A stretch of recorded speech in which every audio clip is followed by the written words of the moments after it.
pessoal do nono ano, tudo bem?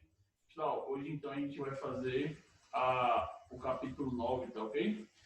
O capítulo 9 ele fala pra gente o populismo.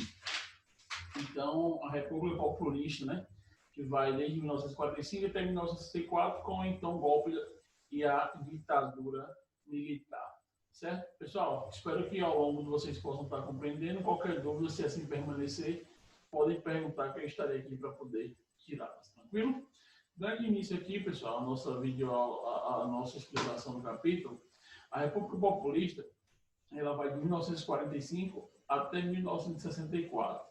Tá ok? A gente viu isso aqui, ó, ou seja, ela dura aí, pessoal, 19 anos, né? Nós vemos desde a época do getulismo, ou seja, de Getúlio, da saída até o desenvolvimentismo, tentado de capital, né? Quando o Brasil aceita um capital, um grande capital, para impor uma ditadura aqui, um capital americano, certo, pessoal? Então, o que foi o populismo, pessoal? O populismo ele tem sua característica base, que foi o contato direto com a massa, ou seja, foi aquele contato que Vargas teve com a massa, certo? Com a população de verdade. Então, ele foi um contato direto entre as massas urbanas e os líderes carismáticos, certo? Supostamente sem a intermediação de partidos ou corporações. Para ser eleito e governar, o líder populista procura estabelecer um vínculo emocional e não racional com o povo, pessoal. O populismo ele é uma espécie de autoritarismo, mais paternalismo, mais assistencialismo, pessoal. Ou seja, ele é uma manipulação das massas de pessoas. Tranquilo? Por exemplo, vocês acreditam que ainda existem líderes candidatos populistas, pessoal? Isso aí é algo que a gente pode parar para pensar, certo? Existem pessoas que vão mexer com a grande massa. Os presidentes, pessoal, desde 1945 até 1964, a gente tem Eurico Gaspar Dutra, Getúlio Vargas, Juscelino Kubitschek, Jânio Quadros e João Goulart, até a implantação de uma ditadura militar em 1964. Nós vimos que em 1945 né, estavam marcadas eleições. Para quê? Para a sucessão de Getúlio, a gente já viu isso no capítulo anterior. O PSD ele lança o general Eurico Gaspar Dutra, né? E a UDN lança o brigadeiro Eduardo Gomes. O PCB ele lançou o engenheiro Iedo Fiuza, como todos esses concorrentes à presidência da República. Nessas eleições, pessoal, o voto era secreto e as mulheres votaram pela primeira vez no Brasil. Dutra ele vence as eleições com 55% dos votos. O governo Dutra ele vai de 1946 até 1950, pessoal. Quem foi Eurico Gaspar Dutra, pessoal? Ele foi o 16º presidente do Brasil, tá ok? Era um general da carreira militar. Ele nasceu em Cuiabá, no Mato Grosso, e faleceu né, na cidade do Rio de Janeiro, com 91 anos de idade, agora em 1974. Agora eu digo assim, não é algo tão distante, mas também não é tão recente, né? Provavelmente, só os nossos pais deveriam estar vivos aí. Dutra, pessoal, o que é que ele fez nisso? Ele queria uma redemocratização, pessoal. Ou seja, queria fazer uma redemocratização, onde o que é democratização? É onde o povo tem o poder, eleger seus próprios governantes, não é isso? Então, ele faz uma Constituição de 1946, ele começa a abrir a abertura para quê? Para o investimento de capital estrangeiro. Então, pessoal, quando ele abre o capital, o que acontece? Altos investimentos estrangeiros. Existe também, pessoal, o posicionamento ao lado dos Estados Unidos, certo? A gente está passando pela Guerra Fria, que é a guerra ideológica lá que a gente viu entre Estados Unidos, que liderava o bloco capitalista, e a União das Repúblicas Socialistas Soviéticas, liderada pela Rússia, que liderava o bloco socialista, certo? O plano Saúde, pessoal, o que era esse plano Saúde? Ele falava, ó, saúde são as iniciais, certo? Saúde, alimentação, transporte e energia. Foi uma das características também que marcou o governo de Eurico Gaspar Dutra, pessoal. A Constituição de 1946 é promulgada no governo de Dutra, ok? Essa Constituição, pessoal, é que ela fala, estabeleceram características liberais com sentido conservador. Foi mantido o voto dos brasileiros que fossem maiores de 18 anos, porém tinha que ser desculpa, pessoal, alfabetizados, certo? O mandato presidencial foi ampliado para 5 anos e assegurava o direito de greve da livre associação sindical. E a legislação trabalhista ela foi mantida, aquela legislação que Vargas cria, né? É criada no governo Vargas. A garantia do direito à greve, mas proibia as greves em atividades essenciais, como saúde, educação, transporte, entre outros. Seria como aqueles serviços que eles não podem parar, pessoal, certo? Imagina uma greve na saúde, uma greve geral. Se a pessoa adoecesse, iria para onde? Então, esses serviços que fossem considerados essenciais, eles não poderiam ter greve. No governo Dutra também foi marcado pela política liberalista, né, e internacionalista. Mais de 708 milhões de dólares no saldo foram acumulados nesse governo, pessoal. Foram consumidos com a abertura da economia ou na aquisição de automóveis, geladeiras, meias de nylon, plástico, ioiôs, rádio, equipamentos ferroviários obsoletos da Inglaterra e para Paris, ou seja, o povo brasileiro começa a ter poder de compra, pessoal. Existe também a primeira transmissão televisiva, só ocorreria em 18 de setembro de 1950. Ele começa a vender TV sem mesmo ter essa transmissão televisiva ainda no Brasil. Então ele começa a abrir os meios de que o povo tem acesso à facilidade de compra. Com isso, apenas um ano e meio esgotou quase todas as reservas que o Brasil havia acumulado. Mais tarde, ele não permitiu a entrada de produtos estrangeiros no Brasil e assim nossa economia voltou a crescer. O governo Dutra ele teve apoio aos Estados Unidos, como foi dito, no contexto da Guerra Fria. Algumas charges surgiram na época, principalmente ironizando alguns problemas. Um deles era a inflação. E também o governo Dutra ficou caracterizado pelo combate ao comunismo brasileiro, certo? Em 1950, pessoal, houve eleições na disputa entre Vargas e Eduardo Gomes. Vargas ganha as eleições com 48,7% dos votos, é eleito pelo voto direto e diz então estar nos braços do povo, certo? A economia, ele faz um projeto industrializante, certo? Nacionalismo econômico, a criação da Petrobras e da Eletrobras e a tentativa de controle da remessa de lucros das multinacionais. Ele tenta controlar os lucros das empresas que não fossem brasileiras. O confronto com internacionalistas, pessoal, começa a gerar aquela desavença com aquelas empresas estrangeiras que estão aqui lotadas no Brasil. A campanha, né, o petróleo é nosso, é a criação da Petrobras. Isso foi característica da criação da Petrobras, certo? O petróleo que é aqui produzido teria que ser consumido aqui. E o trabalhismo, pessoal, foi um reforço do sindicalismo.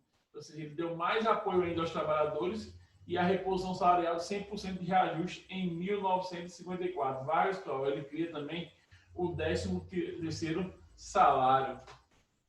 Nacionalistas vezes entreguistas. Pessoal. Os nacionalistas eram liderados por Getúlio Vargas, enquanto os entreguistas eram liderados por Carlos Lacerda.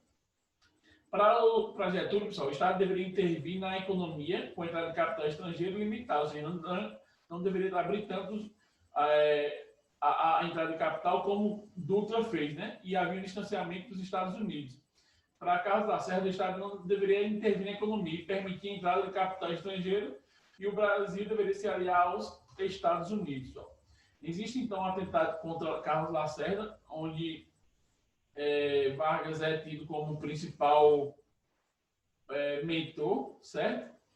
Carlos Lacerda ele não morre nesse atentado. E aí, pessoal, Vargas começa a sofrer pressão de todos os lados. Pressão que chega a causar o seu suicídio. Com aquela enorme frase que ele diz no chamado catete, no Palácio Catete. Saio da vida para entrar na história. Vargas acaba se suicidando, pessoal. O suicídio de Vargas ocorre em 4 de agosto de 1954 e afirma-se que foi uma das maiores idas à rua, pessoal, para presenciar uma morte, certo? Acaba parando, na verdade, o Brasil, essa morte de Vargas. Então, mais uma vez, né, as forças e os interesses contra o povo condenaram-se novamente, se desencadeiam sobre mim. Não me acusam, me insultam, não me combatem, caluniam e não me dão o direito de defesa. Precisam sufocar a minha voz e impedir a minha ação para que eu não continue a defender, como sempre defendi o povo e principalmente os humildes. Pessoal, essa aqui é uma carta, né, que diz que foi deixada por Vargas, tá ok? Ele contando mais ou menos a história do que fez pelo Brasil. Com a morte de Vargas, então assume o seu vice, né, que era Café Filho, e ocorrem eleições em 1955, com a vitória, então, de JK, Juscelino Kubitschek, pessoal. Pessoal, todas as atividades eu quero que vocês façam aqui, tá ok? Para vocês, essas 3 questões, quero que vocês copiem e respondam no caderno de vocês. Dando continuidade aqui, pessoal, o governo de Juscelino, ele faz um plano, né? O lema é 50 anos em 5, ou seja, ele quer fazer ideias para se fazer em 50 anos, para fazer em apenas 5 anos. Ele faz a construção de hidrelétricas de Furnas e Três Marias, cria a nossa capital, certo? Que é Brasília. Então, a capital sai do Rio de Janeiro e vai para Brasília. A instalação das indústrias de bens de consumo durável, pessoal, ele abre muitas pernas para esse capital estrangeiro. A entrada da Ford, da Volkswagen e da General Motors, e o crescimento imenso da nossa dívida externa. Há um aumento enorme da inflação e o desemprego começa a rodar mais uma vez, pessoal. O projeto econômico de Juscelino ele foi apresentado em seu plano de meta, né? Ele focalizava a ampliação do fornecimento da energia, pessoal. O transporte também, ele queria ampliação e melhoria das estradas para que pudesse rodar e estimular as montadoras de automóveis. Queria que todo brasileiro tivesse um carro, né? A alimentação, pessoal, um dos maiores investimentos no setor de alimentos para aumentar a oferta, porque quanto mais produto, menor é o preço. As indústrias de base, as siderúrgicas, tiveram os maiores investimentos no setor. A educação, a melhoria e ampliação do ensino público, pessoal. Houve muitas criações de escolas, certo? Ele defendia a industrialização do Brasil, atraía muito capital estrangeiro, onde Vargas ele queria limitar a entrada desse capital. Então, houve essa contrariedade aí. Ó. Vargas queria limitar, enquanto Juscelino queria atrair. Ok? Aqui temos algumas fotos dele, de Juscelino. Primeiro o projeto dos automóveis, depois você, tá? Aí ele abre, como a gente já havia dito, ó, uma chavezinha onde ele abre as pernas para a entrada da Ford, da General Motors, da Volkswagen, né? Aqui a criação de Brasília foi projetada pelo então arquiteto brasileiro Oscar Niemeyer e Lúcio Costa também, pessoal, certo? E os indicadores sociais no governo de JK, nós podemos, esses indicadores, pessoal, nesse contexto, entrando no seno do Fundo Monetário Internacional, que é o chamado FMI, ó, que passou a representar o vilão estrangeiro com suas ingerências na política econômica brasileira e exigências para o saneamento das finanças, ou seja, o Brasil tinha aberto atraído muito capital estrangeiro, precisava pagar essa dívida, que a inflação apipocando. Depois, tivemos o governo de Jânio Quadros, o populismo caricato, né? Adotou uma vassoura como símbolo de campanha, preocupou-se em proibir brigas de galo e utilização de biquíni nas praias. Olha a preocupação que o presidente da República teve, pessoal. Proibir as famosas rinhas de galo e proibir que as mulheres utilizassem biquíni nas praias. Ele aproximou-se de países comunistas como Cuba, né? A Rússia e a China, e condecorou Che Guevara com a Ordem do Cruzeiro do Sul. Pessoal. Ele sofre tanta pressão que ele não aguenta, então ele vem a renunciar. Jânio Quadros, ele governa em 31 de janeiro de 61 até 25 de agosto de 61, ou seja, ele governa aí por aproximadamente, pessoal, 8 meses, né? Através de uma campanha populista e defensora da moralidade, Jânio conquistou o eleitorado urbano, ansioso por medidas anticorrupção no país. Ó.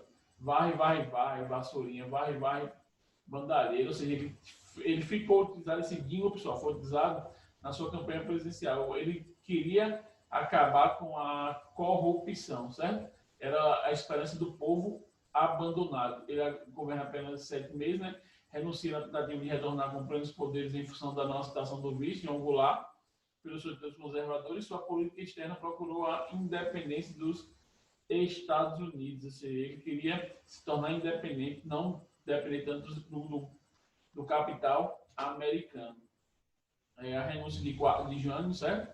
Aqui também tem uma carta escrita por ele mesmo, e a campanha da legalidade, o movimento liberal por Leonel Brizola para garantir a posse do vice-presidente João Goulart. Então, João Goulart, que era vice de Jânio Quadros, assume, e grupos se dividem, né? Os que eram a favor da posse e os que eram contra. A voz da legalidade, organizadora por Leonel Brizola. Nós tivemos um regime parlamentarista que foi instaurado, e por meio desse plebiscito, pessoal, o regime republicano ele retorna, certo? As reformas de base, que era que reformas, lutaram pela reforma agrária, política e educacional, e no dia 31 de 3 de 1904, Jango ele é deposto pelo então golpe militar, ele é deposto pelos militares, então temos início a uma ditadura militar. Pessoal, vou pedir que vocês façam essa atividade também, tá ok?